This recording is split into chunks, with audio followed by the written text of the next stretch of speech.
Jean Catan, secrétaire général du Conseil national du numérique, est mon grand invité aujourd'hui. Bonjour Jean. Bonjour. Alors on va peut-être préciser, Conseil national du numérique, c'est une instance consultative, indépendante, mais quand même dont les membres sont désignés par le Premier ministre. Exactement. Et aussi avec l'intégration de quelques parlementaires désignés par l'Assemblée nationale et le Sénat. Votre mission, de manière générale, c'est d'éclairer sur ces débats, ces grands enjeux autour du numérique et de l'IA aujourd'hui. Oui, d'assurer la circulation des idées dans la population, en relation avec les autorités publiques, avec les entités privées, le monde associatif qui est très dynamique sur ces questions-là en France. Et il nous faut absolument valoriser toute cette richesse et assurer donc la circulation de tout ce qui se pense, de tout ce qui se dit, de tout ce qui se fait au sein du pays. Faire circuler les idées, d'accord, auprès des citoyens, mais c'est quand même aussi d'éclairer les décisions de politique publique. Oui, après... Et alors comment vous faites là en ce moment, motion de censure, qu'est-ce qui se passe? En ce moment, on remet toujours sur le métier notre ouvrage, évidemment, puisqu'on est là dans un rôle d'accompagnement de l'entièreté du pays finalement, et à notre place. Voilà, on sait très bien quelle est notre place. Il y a beaucoup d'autres acteurs qui ont un rôle dans la société et qui sont à écouter aussi, et notre rôle est de participer à ce mouvement collectif. Maintenant, les ressorts d'action sont très nombreux. C'est-à-dire qu'on peut parler à une autorité publique et se focaliser dessus. On peut aussi parler à des entités privées, nouer un dialogue avec elles, essayer de faire comprendre, par exemple, à certains réseaux sociaux qu'un réseau social n'a pas forcément à ressembler à ça, mais qu'il peut ressembler aussi à d'autres choses. Peut-être qu'on reviendra sur ces questions-là. Oui, on va en parler. Ouais. Et aussi permettre aux citoyens de se doter d'une capacité à agir. Et on croit beaucoup en cela, en fait, en notre capacité collective aussi à agir. Alors, moi j'ai lu sur le site du CNUM, c'est le petit nom pour le Conseil national du numérique, pour mener à bien ses missions, le Conseil s'appuie sur son secrétariat général. Donc vous avez vraiment un rôle clé. Donc vous allez pouvoir m'expliquer certaines choses. Aujourd'hui, le CNUM est sous la tutelle du secrétariat d'État au numérique et à l'intelligence artificielle. Pour autant, vous êtes toujours du côté de Bercy, installé à Bercy. Comment ça s'articule aujourd'hui? Ces sujets du numérique sont tellement transverses, multiples. Comment est-ce que vous jonglez entre vos différentes tutelles avec qui vous travaillez? Avec tout le monde, et c'est justement ça l'intérêt finalement. C'est-à-dire que traditionnellement, en effet, tout ce que vous évoquez là est cité dans un décret, qui est un décret de 2017, et qui instaure ce positionnement du Conseil. Et en réalité, si on se dote un petit peu de cette souplesse, c'est très avantageux de pouvoir arpenter ce réseau du numérique dans l'État, d'être à la fois en relation avec les personnes qui vont penser les politiques de la régulation, avec le monde de la recherche, avec le monde de la santé, avec le monde de l'éducation. Et en fait, avec l'industrie aussi. Tout à fait. Enfin, notre emplacement même dans nos bureaux, vraiment physiquement étant à Bercy, il est assez simple finalement pour nous d'être en lien avec ce monde-là. Et donc, ça ne veut pas dire que l'on peut mettre nos forces absolument partout, mais cela veut dire que l'on peut faire vivre cette richesse qui circule aussi au sein de l'État. Quelle influence aujourd'hui a le CNUM justement au sein du gouvernement? Parce que vous avez publié une lettre, Musk n'est pas notre projet. C'est une sorte d'incitation à faire autrement. C'est arrivé, en plus cette lettre est arrivée à peu près en même temps que le président de la République invitait justement Donald Trump et Elon Musk à venir se joindre à cette grande réunion qui va être le sommet d'action pour l'IA à Paris en février 2025. Comment est-ce que vous estimez votre rôle de conseil, mais aussi votre influence au sein du gouvernement, des décideurs publics ? Alors, l'influence sur les décideurs publics, nous, on est dans une position qui est très modeste, qui est très humble, et on n'a pas nécessairement cette prétention aujourd'hui d'être un organe d'influence qui va dire, oui, la décision publique, elle est influencée à 75% par nous. Ça n'a pas tellement de sens. On s'inscrit beaucoup plus sur la structure du débat, finalement, et la capacité à tout un chacun de s'y retrouver. Et ça, c'est très important pour nous. Quand on écrit que Musk n'est pas notre projet, c'est pour mettre en avant tous les autres modèles qui sont possiblement déployables en réalité en Europe et en France. Et là-dessus, notre rôle finalement, il est beaucoup plus de mettre en valeur l'existant, les initiatives, par exemple de la direction interministérielle sur le numérique, les initiatives de la délégation numérique dans l'éducation, par exemple, qui font des choses absolument formidables et qu'on a besoin de connaître en tant que citoyen pour se rendre compte de notre capacité à agir. Donc nous, on est beaucoup plus dans ce rôle d'intermédiation, finalement, entre des actions et la population, et de se dire non, en réalité, demain, quand on aura un choix politique à faire en matière de numérique, sachons cela. Sachons que nous sommes capables de déployer des solutions alternatives fondées sur d'autres modèles, par exemple, que l'économie de l'attention. Alors, c'est quoi notre projet aujourd'hui ?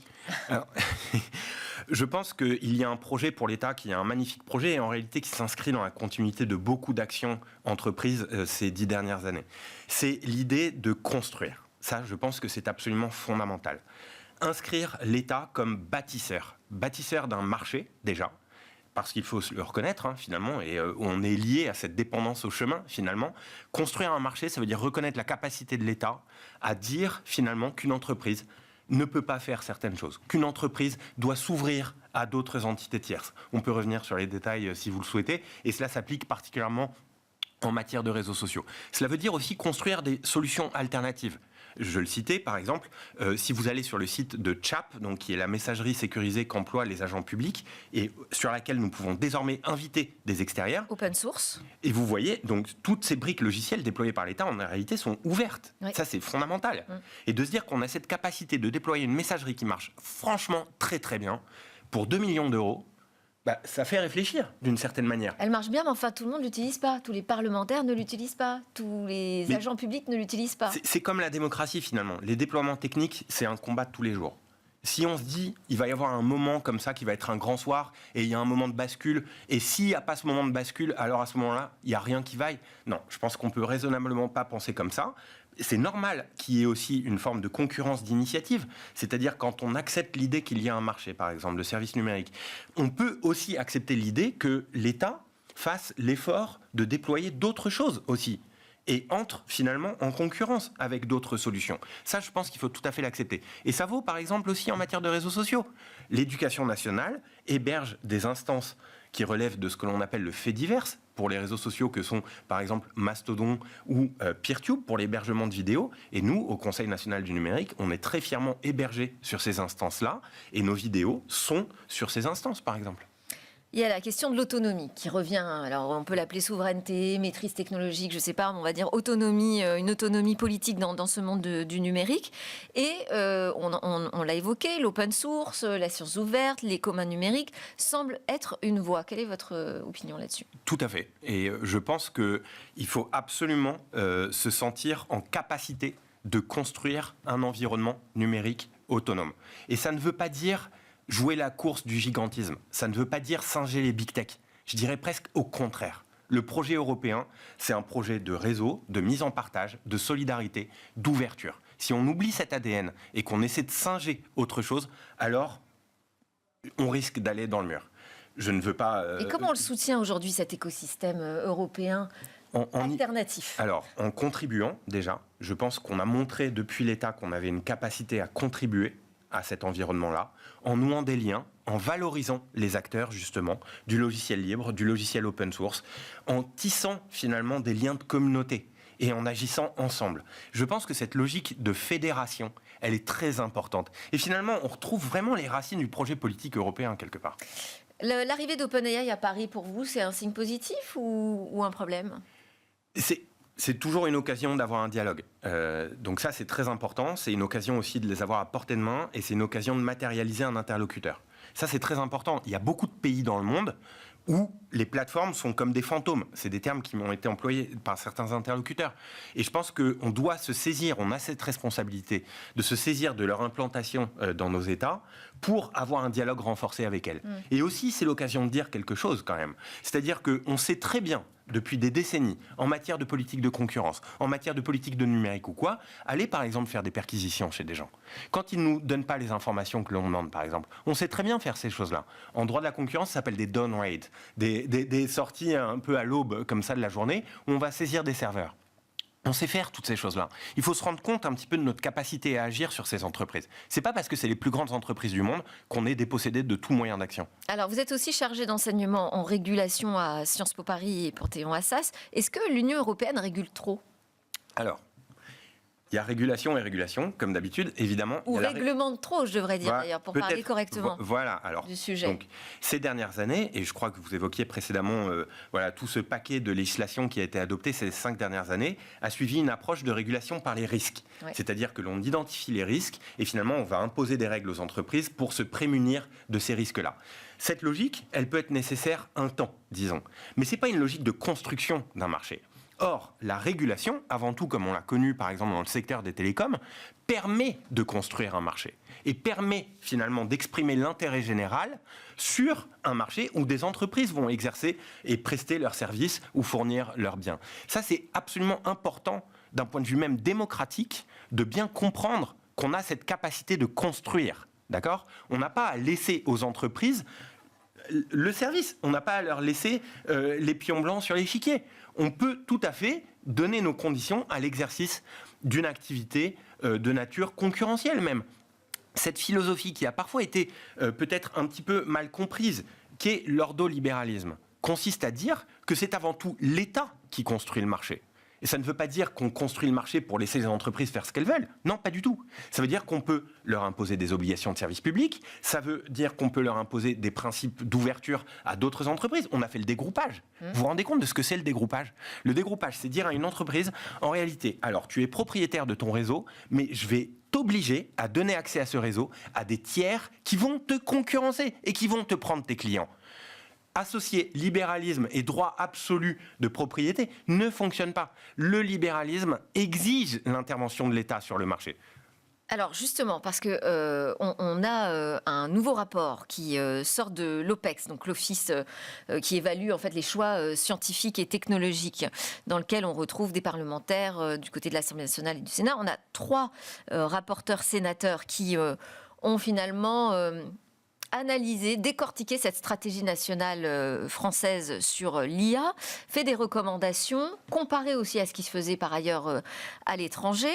Alors, je voulais réagir sur ce que vous disiez sur le fait que en fait, aujourd'hui, on a une approche par les risques. Et c'est un peu ce que je retiens des nombreuses propositions et de l'analyse de ce rapport, c'est qu'il faut passer à autre chose. C'est-à-dire que ça ne suffit pas. Aujourd'hui, il faut construire. Exactement. Construire, je pense que ça doit être le mot d'ordre, finalement, de notre action en matière de numérique. Tout à fait. Et est-ce que ce sera le mot d'ordre de ce sommet d'action pour l'IA ? Alors, je pense qu'en ajoutant le terme d'action, il y a bien cette idée d'aller de l'avant et d'être vraiment proactif dans un secteur où on a peut-être laissé trop de champ, finalement, à des acteurs qui n'étaient pas garants de l'intérêt général. Donc ça, je pense que c'est une dynamique positive qu'il faut encourager et accompagner. Et surtout, qui doit être un appel à la mobilisation collective, voire, je dirais même, à la mobilisation populaire sur ces sujets. D'accord ? Il ne s'agit pas de dire à la population, vous devez faire de l'IA, etc. Non, par contre, je pense que s'assurer qu'on est en capacité d'échanger, d'avoir un dialogue démocratique sur ces sujets est de première importance. Et ça, c'est finalement la première des mises en action que l'on promeut au Conseil national du numérique. Et puis impliquer les politiques aussi, parce que ce que fait remarquer ce rapport, c'est que le Parlement aujourd'hui, ni Assemblée nationale ni Sénat, n'est impliqué dans l'organisation de ce sommet. Oui, alors ça, c'est des choses qui sont de l'ordre de la cuisine du sommet, donc ça, c'est vrai que c'est pas quelque chose sur lequel j'agis directement, très loin de là. De quelle manière vous y êtes impliqué, vous ? Alors, nous, on y est impliqué par des échanges réguliers entre instances publiques sur les différentes qu'on appelle verticales du sommet. C'est-à-dire il y a plusieurs dimensions à ce sommet, intérêt général, évolution du travail, innovation, sécurité, etc. Il y a une filière par exemple sur l'environnement qui a été ouverte, où donc il y a tout un champ d'action où les autorités publiques sont particulièrement mobilisées sur ce champ. Et il faut le rappeler encore une fois, je veux dire la France, justement à l'initiative de certains parlementaires, de certains sénateurs comme Patrick Chaize par exemple, qui est également membre du Conseil national du numérique, ont permis finalement, de par leur action, de par leur proactivité, finalement de placer la France au premier rang des acteurs sur le champ du numérique et de l'environnement. Alors, on peut toujours dire que c'est pas assez et que c'est très insuffisant. Ça, c'est tout à fait possible de le dire. Par contre, croire qu'on est dépossédé de moyens d'action, ça, ce serait faux. Alors, il y a aussi les thèmes qui sont choisis pour ce sommet d'action pour l'IA. Et là, d'un seul coup, on s'aperçoit qu'évidemment, il n'y a pas l'éducation. C'est incroyable. Alors, c'est un sommet international donc, qui a vocation à réunir des grands dirigeants et il est tout à fait possible de mettre sur la table de ces discussions-là entre dirigeants l'outillage, par exemple, éducatif. Mais je dirais plus qu'éducatif, finalement, c'est le partage de connaissances vers et dans l'ensemble de la population.